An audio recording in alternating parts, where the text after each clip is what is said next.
Welcome back to the 2024 Lords of Tram event here in BARCARES. It's round one of the Big Air of the Qatar Airways GKA Kite World Tour.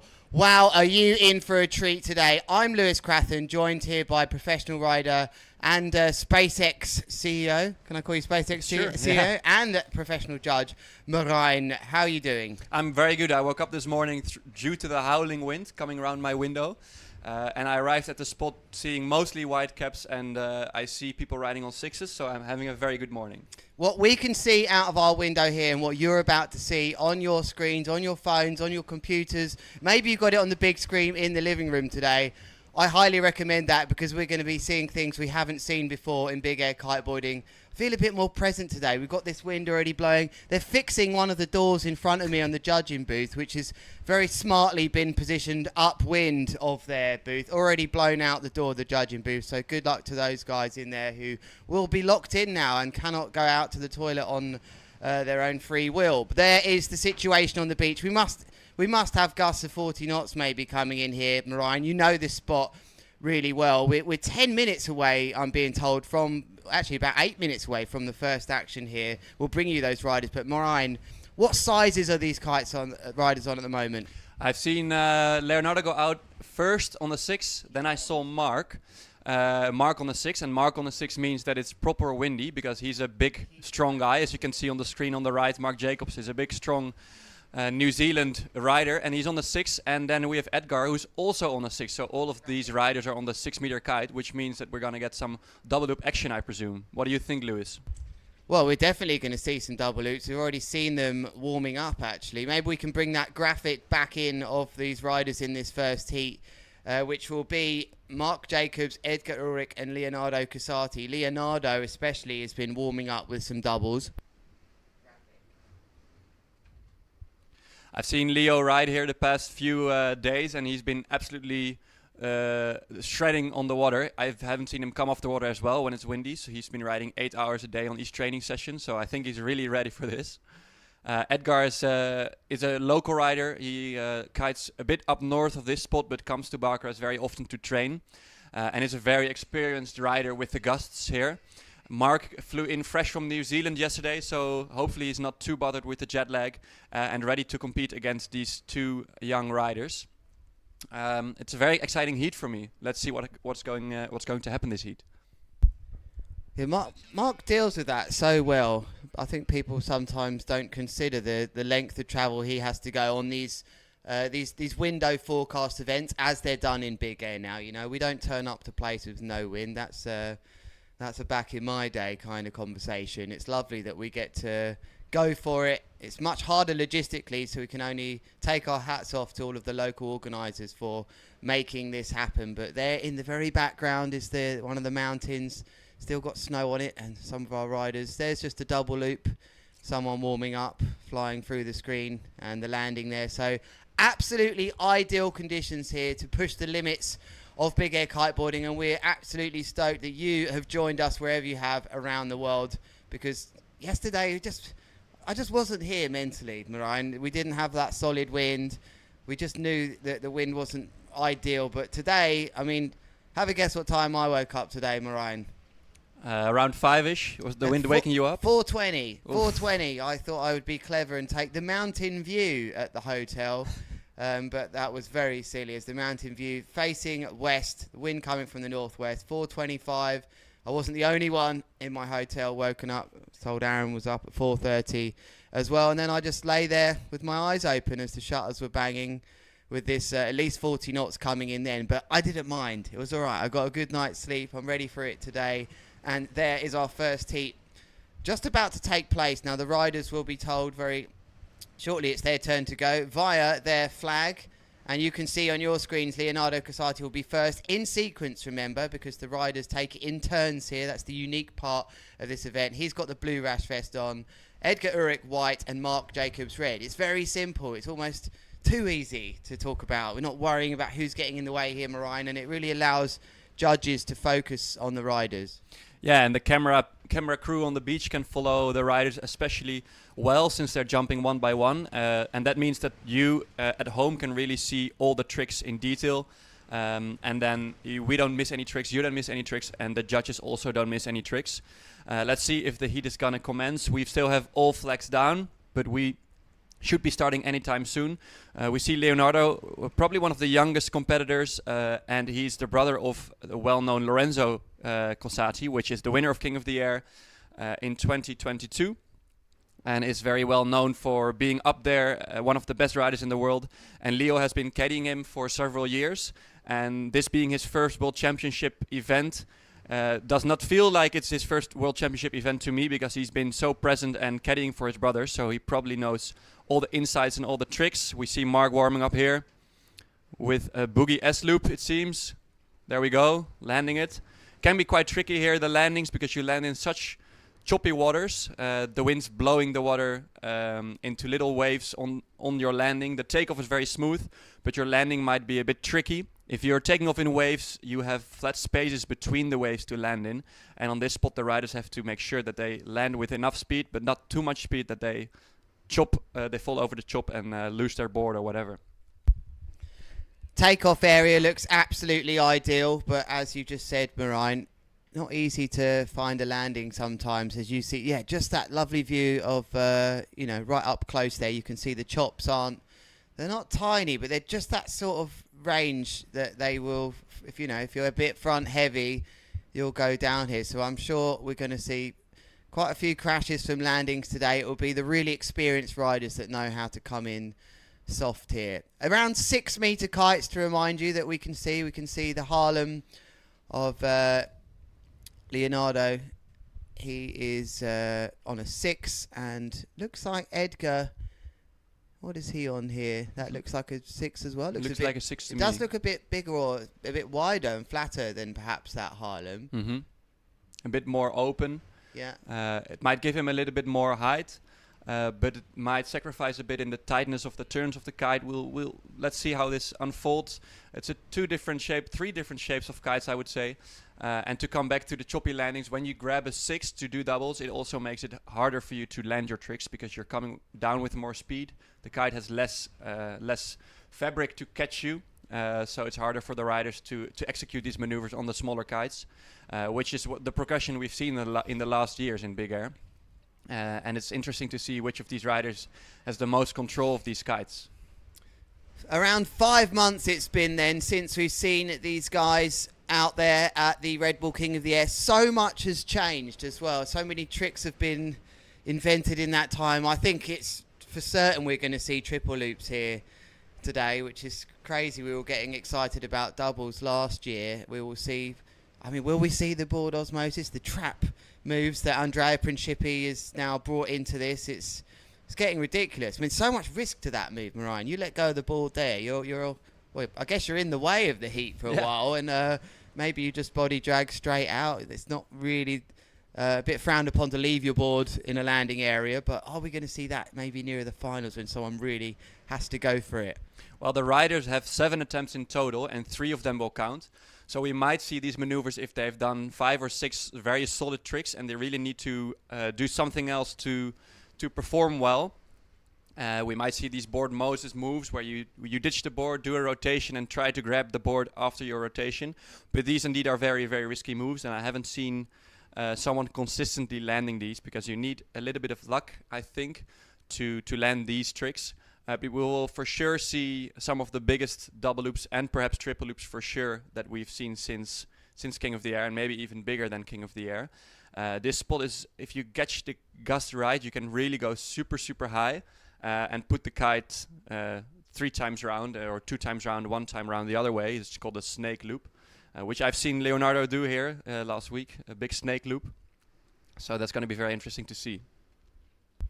Snake loop being double loop with the backhand, then a front hand at the end. There's lots of abbreviations here we have to get our head round, but I think we're going to see the full works here. This without doubt, Marijn, is going to be a showcase of the, of where we are in big air kiteboarding. It's always really special to be here, to be not only talking about what we're seeing on your screens here, which is this wonderful, beautiful morning in here, as we just get a nice bit of calm in the live stream booth as the door's not slamming anymore. It's the perfect forecast today, Ryan. We've set off early this morning with the men. I think they'll be trying to get through the men. There's a good forecast again tomorrow, so the women may have to be the ones on standby for now, but all geared up to get to sort of the crescendo of the event in the afternoon, where the strongest forecast is over 40 knots.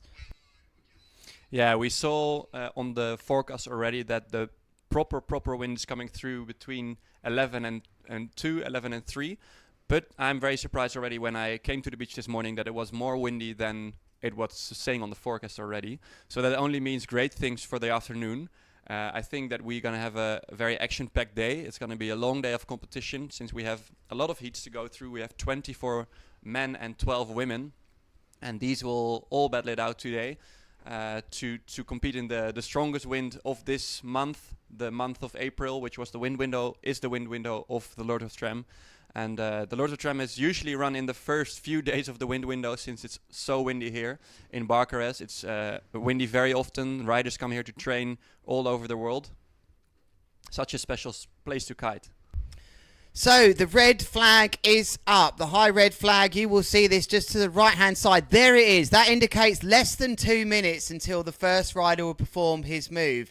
Just to confuse things, there is also a red rash vest flag. You'll see the bigger flags there just by the little blue one there. They are the big ones for the riders to showcase which rider is going to be performing the first move. And it will be Leonardo CASATI who has least ranked in this. Edgar, Ulrich in the middle, Marc Jacobs the highest ranked here in this heat, seed 6, and that comes from his performances over 2023, which have been pretty good, and he will be rewarded for those performances by being the last to perform his move in sequence. That always is a benefit, as you are the one that can react to what's going on.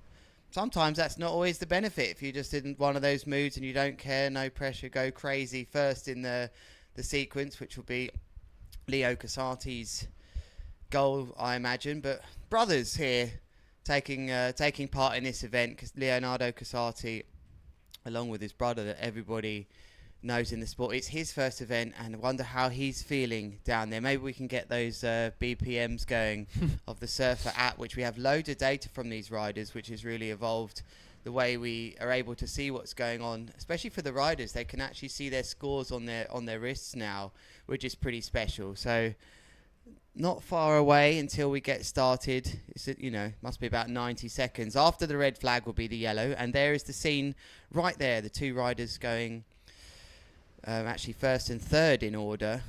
That red flag's going to drop down to a yellow, which there indicates 60 seconds until the start of this. Let's just remind you then that these riders are going to get 7 trick attempts, okay? So we're going to see 21 trick attempts during these 3-man heats to start with, but their best 3 tricks will count. That was actually agreed by the riders. Originally 4 was presented to them, and they felt that 3 would be way better for them. So their 3 best trick attempts out of 10, maximum score 30. They can't do the same trick though 3 times. They have to try and keep it a bit varied. And how does that work? So your top 3 tricks have to be different variations. The judges will look at how you're looping your kite, if you're looping it forwards or backwards, how you're rotating, if you're rotating forwards or backwards, and if you're taking your board off. And the top 3 scoring tricks have to be different maneuvers. So the riders are pushed towards having variety in their tricks, and they don't have a variety score at the end of the heat because the variety is in these categories. So as long as the riders perform this, here we hear the buzzer and we have the blue flag going up, which means Leonardo CASATI is up for his turn. Riding left foot forwards. Does he go in straight for a big double? Yes, he does. A double mega loop with a delayed back roll in there. Pretty good opening move for your first ever trick in a competition, a world competition. Here's the replay, Mariah. Talk me through this. So he goes up. He didn't have the greatest power in that loop. Went for a laid back roll between the 2 loops, which is you need a lot of commitment for that. Landed smoothly. Not the most speed and height, but it's the first trick, and I think it's a very good opening trick. It will put the other competitors on the back foot already, I think. And Edgar has to face this and improve. Let's see if he's going to do the same move or do something else. We haven't seen Edgar warming up really here. He's kept his cards quite close to his chest, so I haven't seen sort of what heights he's got yet or what he might be going for. So just with this wind and the way the riders have seen that 6 metre go around comfortably with the double, it wasn't his highest one either. 6.77 coming in for him. Let's see what Edgar's got here. Here he goes, loading up. Look at that lovely spray. Little pre-pop, not the height, super height. There he goes, just for an S loop. What do you think this is going to score here, Marijn? For me, I would say this is a bit less commitment. The loop was a bit higher in the window, as we can see the replay just now. He's going up, he's putting the first loop, and then he's waiting a bit to pull the loop the other side. It didn't go as far as Leonardo, and there's no rotation in this move, but definitely a good opening start for Edgar as well, putting 1 score on the board. Let's see what comes in from the judges. I don't think it's going to be in the same ballpark as Leonardo CASATI, around the 5s maybe, but hey, I'm no judge. You have been though, Marijn, which is lovely. I'm not going to get you to play that game. As here we go. Look at this. We got 131 beats per minute. Marc Jacobs looking relaxed. What's he going for his first move? Straight into a front roll. Doobie double. Oh, wow. There look we at that. go. Very technical move there. You got to get that feeling right on the way up, because these feelings, especially for doubles, I can only imagine is on the way up. If you get that good feeling that you've got a good takeoff, you go for it. Was it a good one, Marijn? Yeah, this trick needs a lot of commitment because you're rotating forwards and you're looping backwards. So 2 front rotations, 2 back loops, which means you need to pull as hard as possible. And it's hard to keep track where the kite is if you do 2 front rotations. We can see a score drop, 4.97. You're pretty bang on with that 5, Lewis. I mean, I'm a bit unhappy. I was 0.3 out. Well, 0.03. Meanwhile, back to the action then. Leo CASATI, after that pretty decent start, sets up. It's going to be an S loop for him. He probably would have seen or knows maybe the score that came in for Edgar. I think it's going to be at least half a point more maybe than Edgar's. He's got a bit more height on that one. For sure, yeah, and a bit more travel distance.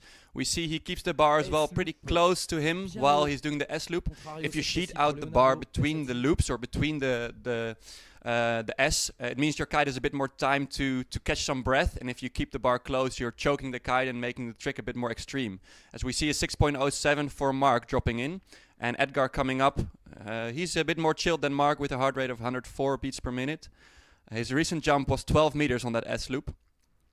So that's the good indication of how high the riders are going at the moment. Setting up right foot forwards then, Edgar, here. You could just tell by his body language here, trying to get right in the pocket, nice and close, right foot forwards. We've seen lots of this. It looks like a good opportunity to ride both directions today. It's a perfect angle for this spot. We've got a nice wide shot here. It's not super high, this one. I think that was just a boogie double, perhaps, but not super high. Just got round in the end. Yeah.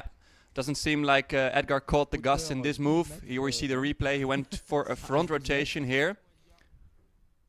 Committed though to the double, keeping the bar in as he didn't go as high, so he needs to pull the kite quickly around so he has time to land again. We saw 5.23 coming in for the S loop for Leonardo, which is a bit higher than the one for Edgar indeed. And here we see Marc again coming up for his turn. Marc Jacob is in the red lycra. The red flag is up. The riders have a minute to perform their trick. So far they've been going quite quickly in sequence. But if they don't feel the gust, if they don't feel the wind, they have some time to wait. Just looks like the wind calmed down as it's supposed to have done in the morning here. It's not blowing the live stream booth so much. And Marc now searching for a right foot forwards tack. And I wonder if we're going to see the same heights as we've done for the first few moves here. Yeah, no takeoff at all there for Marc. Loses the board, so that he's okay there though. He'll just see that as a 0. Remember, a reminder, they get 7 trick attempts and 3 of their best moves are going to count. And you know what's interesting is they take it in turns here, is that sometimes one of the other riders might get better wind during his turn. Looks like that situation happening right now for Leonardo CASATI. Flies into the box, finds a bit of a gust here, pre-pops, decent back roll takeoff into a double back roll.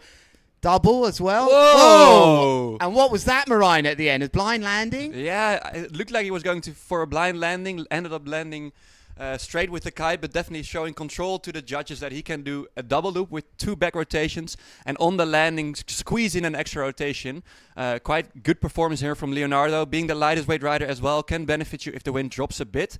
But definitely Leonardo is showing so far that he is in control of this heat. So that'd be nice to get a bit of a tighter replay on that landing. You think he perhaps just landed toe side and threw the bar around his head? Yeah, that's what I think, but I also have seen him in training do these tricks and then land to blind. Maybe he was trying to get to blind and the last second he hesitated and thought, okay. Just pulled out of it. Yeah, that's very possible because I have seen him land crazy tricks and land them to blind. It's just showing the judges some extra control and extra style.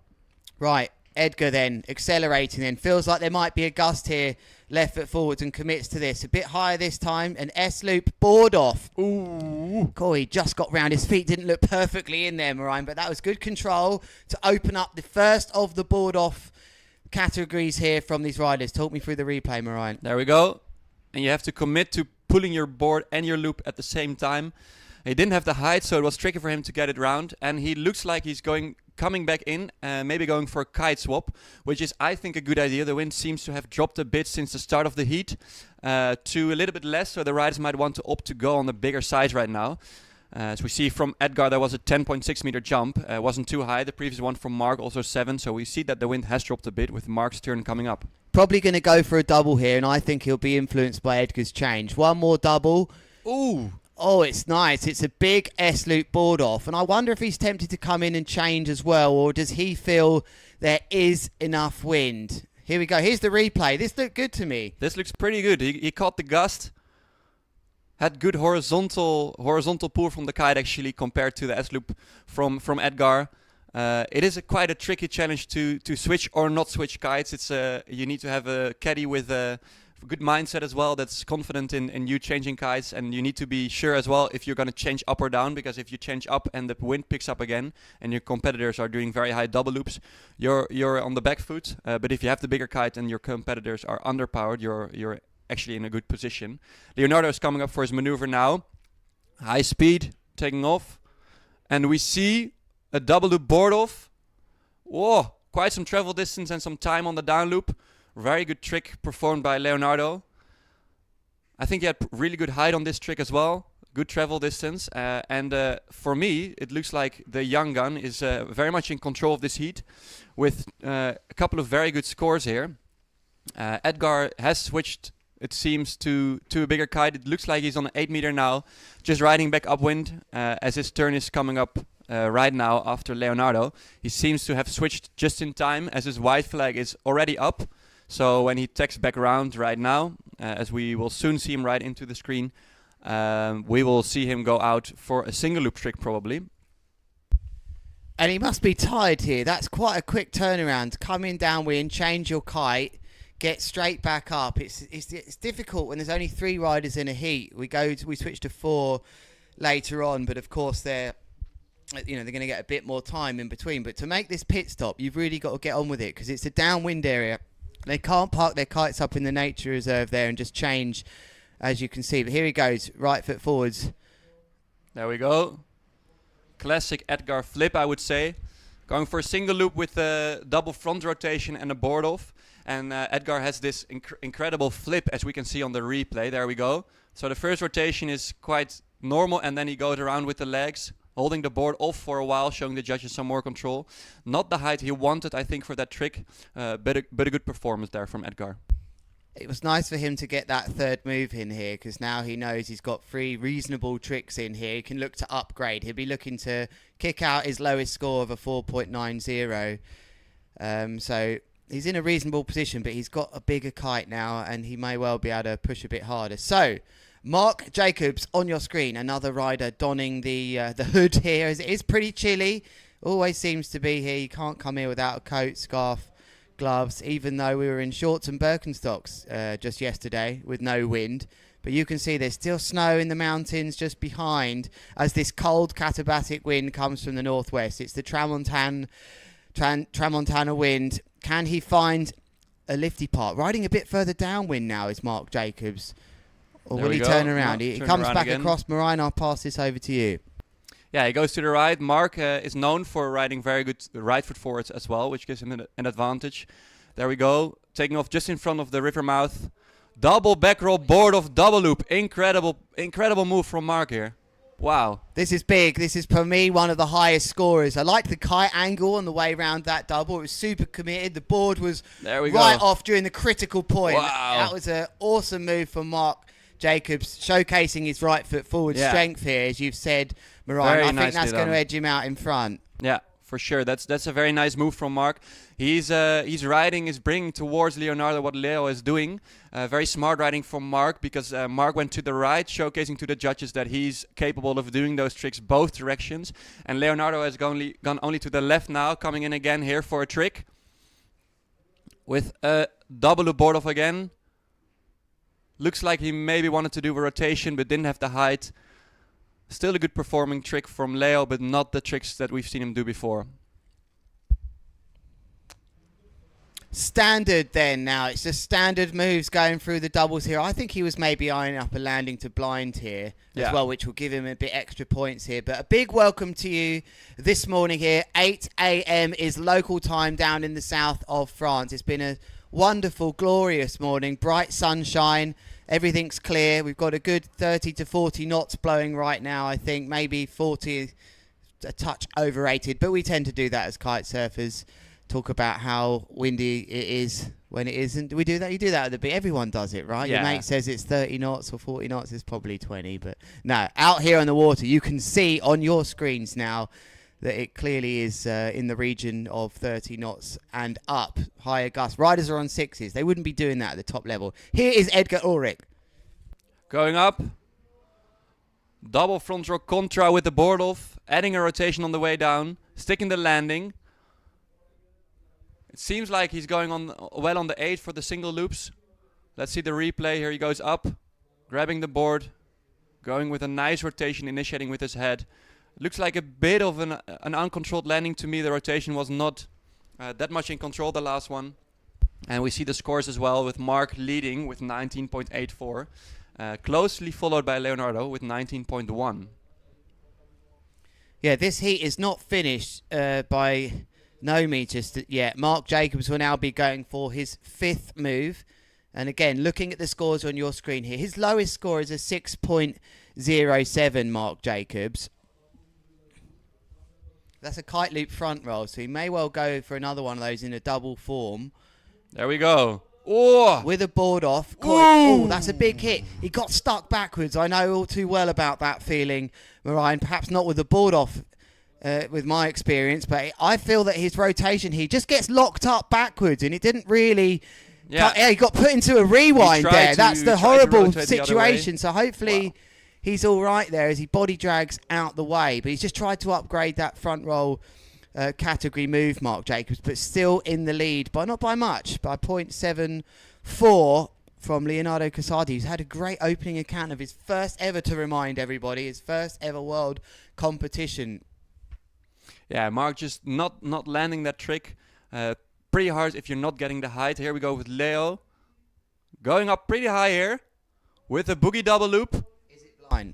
Is he going to try to blind? Ooh. Sensible, I think there. He could have maybe thought, yeah, maybe I'll stick this to blind. But as he's on his 6th trick attempt here now, he's going to leave himself with... really got yanked out of position a bit there, but he seems to have landed it nice and clean. So I think this may upgrade one of his other moves, and it's going to give him a chance with his last move. It's actually quite experienced riding not to totally go for that and leave him with one more move, because these riders really in this 3-man's heat, they're desperate to win this. If you can win this heat, you're going to skip the scary round 2, go straight into the quarterfinals of round 3, and already get a decent finish to the competition, worst case should you go out. But that isn't what they'll be thinking. But for sure, getting through in first place here is the start of the day that every single rider dreams of at the start of this. Just win your first heat, treat it like a final, and then go from here. So here is Edgar Ulrich, who's got some work to do here. But look, he's not too far down here. He's got some reasonable scores.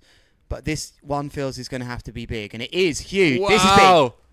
Wow, going for the doobie board off with a beautiful flip. Oh, huge travel distance there. And probably one of the highest moves of this event. As a single loop, highest move of this heat in terms of height. Not in terms of score. We haven't seen the score yet, but there we see the replay. He connects here, Marine. There's no other way to describe it. He connects with an uplift. I bet he goes out a shot nearly here. out of focus at least. But this was the moment where we had to see his real skill here. Piloting the kite one-handed, which is so impressive the riders do these days, and landing it. This is a big scorer. I can see here on the surfer it's 20.7 meters. He went 123 meters far. That's incredible height and distance from Edgar. You see that the switch might have been paying off here for Edgar switching to the 8. Now Marc is up next. Let's see if the flag is up. Yeah, the red flag is up. Marc is riding to the left.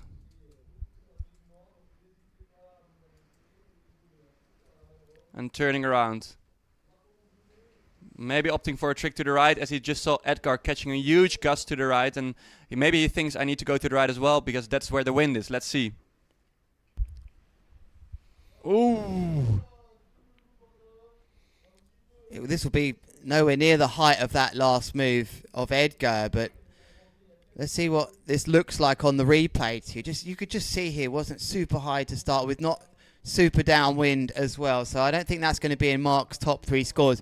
This has got very interesting. Heat number 1 then, Leonardo CASATI. This will be his last move of this heat. Not much separating these riders, barely 1.5 separating them all. So it's all going to go down to this last move. Lowest score for Leonardo then is a 6.77. It's a kite loop back roll, so we're likely going to see that category here.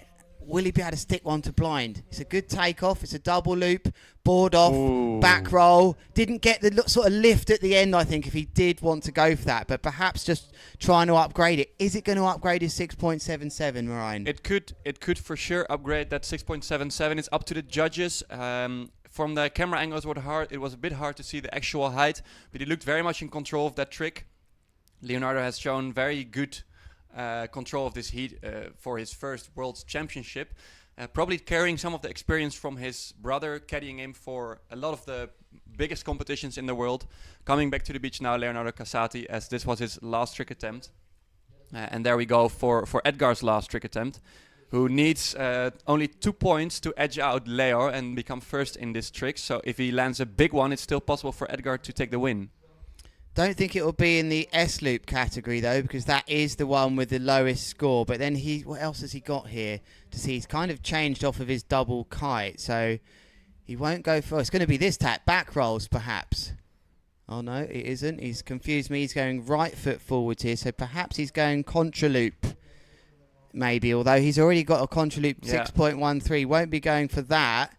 So, kite loop front roll board. I think it's going to be in the back roll category here, left foot forwards, Marine, and he's going to need to connect with something here. But he has got the bigger kite that he's after. It's got to really be in the back roll category for me. No, it isn't. It's front row contra. It's going to be blind at best, but that was a nasty landing. It looked like he switched back to the 6th, or am I incorrect, Lewis?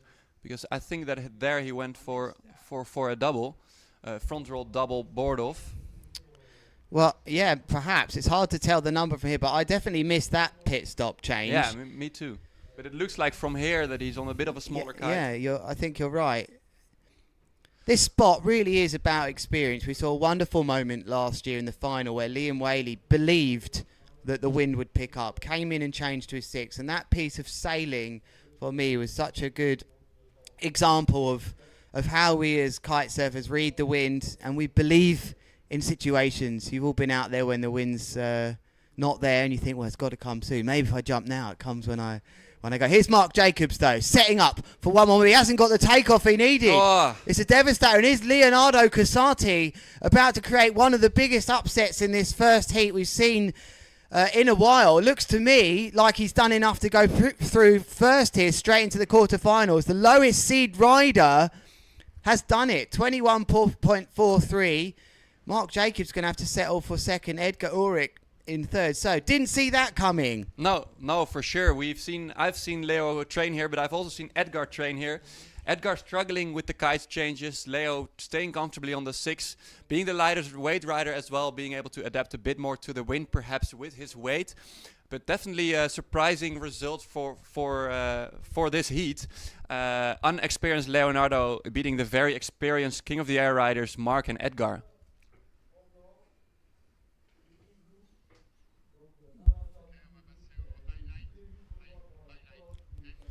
Here comes some highlights soon, but this one's just A warm-up from it's Lucas. the warm-up. Yeah, you're right. Saw that red flag and thought, but we're going to have some highlights coming up of that first heat. A big welcome to all of you around the world. Bienvenue. I'm Lewis Crathen, joined by Marijn Plug. Is that how I say it? I've got to get this close enough. Right, as we see some replays of that first heat. Marijn, what was the big story of that first heat?